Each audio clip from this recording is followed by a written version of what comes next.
भगवान कृष्ण जी का प्राकट्य महान उत्सव कहाँ मनाया गया? ब्रज में। बोलिए ब्रज पावन धाम की जय हो। नंद बाबा के घर कौन आए हैं? बांके बिहारी लाल आए हैं, तो बहुत प्रसन्न हैं और वस्त्र अर्थात कपड़े और आभूषण क्या कर रहे हैं? दान कर रहे हैं। क्योंकि नंद बाबा कौन थे? बहुत धनवान व्यक्ति थे, धनाढ्य व्यक्ति थे और उनका दिल भी बहुत बड़ा था, उदारता था, विशाल था कि उन्होंने वस्त्र अलंकार क्या किए हैं? दान किए हैं। और नंद बाबा ने कृष्ण जी के आगमन पर 1 नहीं 2 लाख गांव का दान किया है। 2 लाख गांव माताओं का दान किया है। कौन? नंद बाबा जी। बोले नंद जी भगवान की जय हो। 2 लाख गाय का दान किया। आप सोच सकते हैं कि नंद बाबा के पास कितने सारे गाय होंगे। जैसे कि आजकल सोना चांदी है ना, वैसे पहले जिसके घर बहुत सारे गाय होती थी, भैंस होती थी, बैल होते थे, उनको धनवान कहा जाता था। जितने ज़्यादा गाय भैंस होते थे उतने ज़्यादा धनवान होते थे। तो 2 लाख गाय का दान कर दिए, तो सोचिए उनके पास कितना होगा। और चाहते तो नहीं भी करते, उनको क्या मतलब था, लेकिन उन्होंने क्या किया? दान किया। क्योंकि ये सनातन की क्या है? विशेषता है कि हमारे संस्कार हैं कि हम यथाशक्ति जो भी, चाहे 1 दाना चावल या तुलसी पत्र ही क्यों न हो, अर्पित करना चाहिए भगवान श्री जी के चरणों में।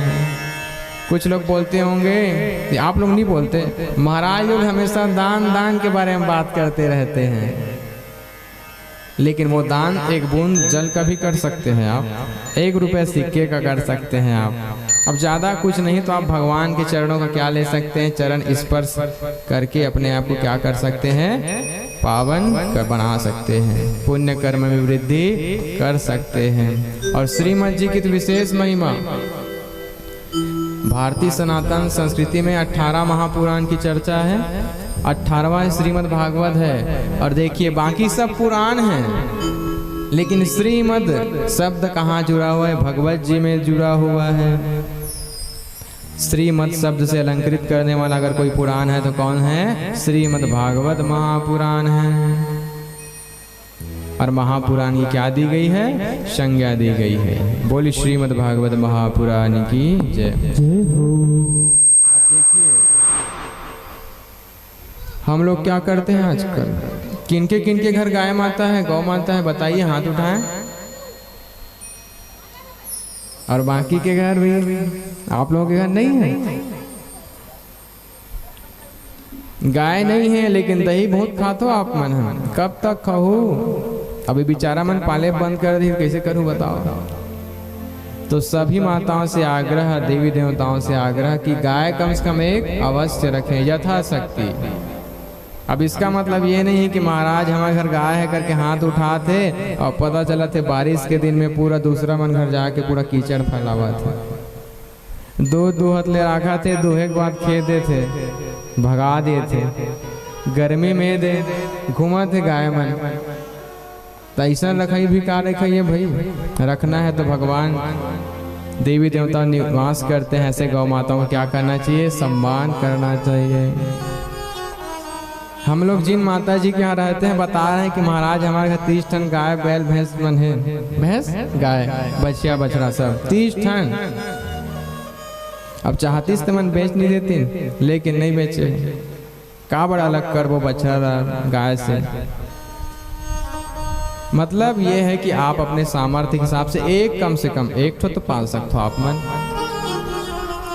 चलिए ठीक है, आप लोग पाल नहीं सकते तो कोई पाले हैं तो उनके गाय धोखे से आ जाएं, बारिश हो रही तो उनको जगह दे दीजिए, आप मत भगाइए। 1 बार सफाई कर देंगे, खत्म हो जाएगा, साफ हो जाएगी जगह।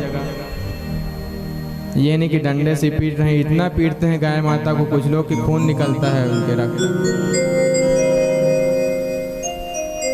और हम लोग भगवत कथा सुनने आ रहे हैं और गाय माता होगी उसको ऐसी भूखा छोड़ दिए हैं, तो क्या कथा सुन रहे हैं? कथा सुनने की सार्थकता तभी है क्योंकि भगवान क्या थे? गैया के चराने वाले। बोलते हैं ना, छोटी छोटी गैया छोटे छोटे ग्वाल, छोटो सुमेरो मदन गोपाल। भगवान भी एकदम छोटे से लड्डू गोपाल हैं और छोटे छोटी गैया के साथ रहते हैं। लेकिन आप लोग कथा सुनने आ रहे हैं लेकिन गाय माता का सम्मान नहीं करते तो अच्छी बात नहीं है। बोलिए राधे राधे। श्याम से मिला दे।